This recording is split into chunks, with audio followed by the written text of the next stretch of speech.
Entre los testamentos, Daniel 8, 11. Los 400 años entre los testamentos a veces son llamados silenciosos, porque no había libros bíblicos escritos durante ese tiempo, ni siquiera profetas enviados por Dios. Pero escritores de la Biblia sí escribieron acerca de esa época, especialmente Daniel. Muchos profetas del Antiguo Testamento, entre ellos Isaías, Jeremías, Ezequiel, Daniel, Miqueas, Zacarías y Malaquías, se ocuparon de los acontecimientos, los pueblos y lo que tuvo lugar durante esos años. Las profecías bíblicas son grandes evidencias para la existencia de Dios y la prueba de la inspiración de la Biblia. Cuando profecías bíblicas se realizaron, muchos años después de que fueron escritas, sabemos que Dios habló. Nabucodonosor soñaba con una estatua. Daniel dijo que su cabeza de oro representaba el imperio babilónico de Nabucodonosor. Los otros imperios mundiales se revelan en Daniel 7.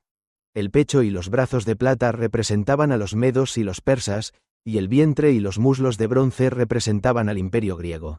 El último reino, con piernas de hierro y pies parte de hierro y parte de barro, es el imperio romano como revela la historia. En Daniel 7, estos mismos reinos fueron descritos como un león, un oso, un leopardo y una bestia terrible. Durante la época del último reino, el imperio romano, Dios iba a establecer su reino que nunca sería destruido. Cristo fue representado por la pequeña piedra cortada de una montaña. Su reino se convertiría en el reino que destruyó todos los imperios del mundo. El primer imperio, la cabeza de oro, el león, era Babilonia. La ciudad de Babilonia fue construida por Nimrod, nieto de Cam. Fue una maravilla del mundo antiguo durante más de 1,000 años. Babilonia era controlada por los asirios, pueblo guerrero, cuando los asirios llevaron a Israel al cautiverio. En 625 a 604 a.C., los babilonios se rebelaron y destruyeron la ciudad asiria de Nínive, tal como Nahum había predicho. Nabucodonosor no se detuvo en Nínive, sino que continuó conquistando el resto del imperio asirio, Judá y Egipto. Esto incluía a los judíos de Judá y de Israel que fueron capturados antes por los asirios. El libro 2 Crónicas termina diciendo que Dios mantendría a su pueblo en cautiverio durante 70 años. Entonces Dios despertaría el espíritu de Ciro, rey de Persia, para dejar libres a los judíos para que pudieran reconstruir el templo. Dios mencionó por nombre a Ciro 250 años antes de que naciera. Este es un ejemplo de profecía cumplida. Ciro II el Grande, de Persia, unió a los medos y los persas para rebelarse contra Babilonia. Desvió el agua del río Éufrates, luego marchando con sus soldados por el lecho vacío del río bajo las murallas de Babilonia y tomó la ciudad. Ciro era el jefe de los medos y los persas. El imperio medo-persa fue representado tanto por el pecho y los brazos de plata, como el oso, y fue el segundo imperio en el sueño de Nabucodonosor. Ciro mandó reconstruir el templo en Jerusalén, y liberó a los cautivos judíos de Judá e Israel para que lo hicieran. Hasta devolvió los utensilios de oro del templo que habían sido llevados a Babilonia. Cuando Ciro murió, su hijo Cambises reinó, conquistando Egipto. Luego vino Darío el Medo, que invadió Grecia, pero fue derrotado en las llanuras de Maratón. Según la leyenda, un corredor griego llevó la noticia de la victoria 26 millas de Maratón a Atenas. Cuando Darío murió, su hijo Jerjes tomó el trono. También se llamaba Asuero, el marido de Ester. Tenía un palacio en Susa y un ejército de alrededor de 2 millones de hombres. También invadió Grecia y quemó la ciudad de Atenas, pero los griegos quemaron sus barcos, y tuvo que irse.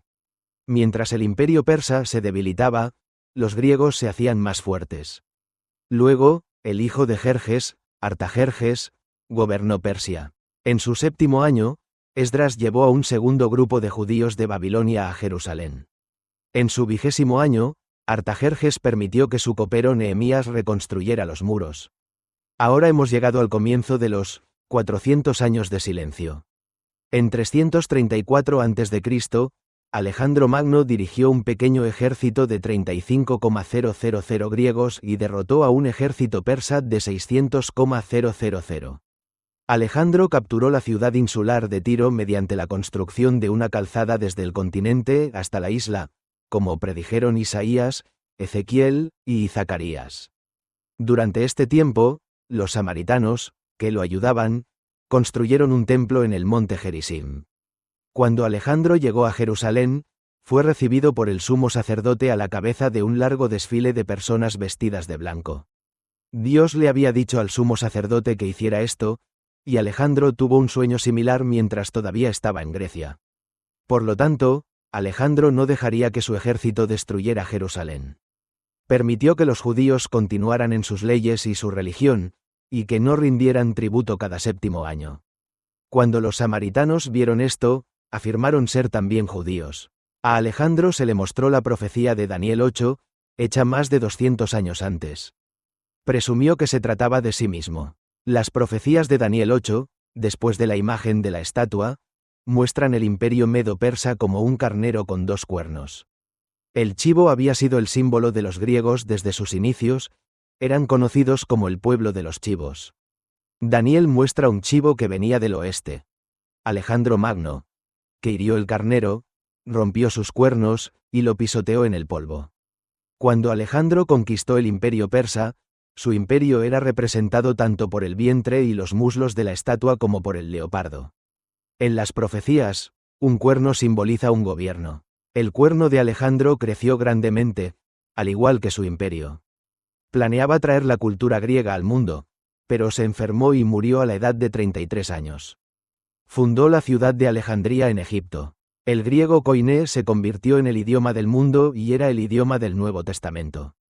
Daniel 8 dijo que cuando el chivo se hiciera fuerte, su gran cuerno se rompería, y saldrían 4 cuernos en su lugar.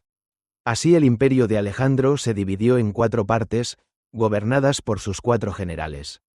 Uno fue asesinado y los 4 cuernos llegaron a ser 3. Un general, Casandro, gobernó Macedonia y Grecia. Otro general gobernó sobre Siria, desde Antioquía hasta la India. El tercer general, Ptolomeo, gobernó Egipto. Las familias de estos 2 últimos generales se convirtieron en los reyes del norte y los reyes del sur mencionados en Daniel. Los reyes del sur, Egipto, eran los Ptolomeos, los reyes del norte eran los Seleucidas. Ptolomeo rápidamente añadió Palestina a su territorio, y los Ptolomeos y los Seleucidas lucharon por esa zona a partir de entonces. Este tiempo es dado con gran detalle en Daniel 11, prediciendo las guerras entre los dos. Cuando los Ptolomeos gobernaban Palestina, los judíos tenían que pagar impuestos a Egipto, pero no mucho más. Cuando los Seleucidas gobernaban, los judíos sufrían mucho. Se construyó una gran biblioteca en Alejandría. Ptolomeo II hizo traducir el Antiguo Testamento al griego por 70 eruditos hebreos. Esta traducción, la Septuaginta, fue citada extensamente en el Nuevo Testamento. Por eso algunas citas no coinciden palabra por palabra con algunas escrituras del Antiguo Testamento. Jesús citó de ella, así que sabemos que Dios la aprobó. Los tratados eran sellados por matrimonios. Por lo tanto, en Daniel 11, la hija del rey del sur vendrá al rey del norte. Antíoco III le dio a su hija Cleopatra en matrimonio a Ptolomeo V, entonces Ptolomeo VII le dio a su hija, también llamada Cleopatra, a un Seleucida por esposa. Había varias Cleopatras, por eso sale enredado. El matrimonio con ellas era la manera de gobernar Egipto, razón por la cual el comandante romano Marco Antonio se casó con otra Cleopatra cuando quería control sobre Egipto. Uno de los gobernantes más malvados de los Seleucidas, Antíoco Epifanes, una vez pensó que los judíos se rebelaban contra él. Así que tomó Jerusalén, matando a más de 80,000 judíos, robó y deshonró el templo, y derribó los muros de la ciudad. Violó toda parte de la ley judía y la adoración a Dios. En Daniel, es mostrado como el pequeño cuerno jactancioso. Cuando los samaritanos vieron que los judíos sufrían, ya no decían ser judíos. Es una de las razones por las que los judíos los odiaban tanto.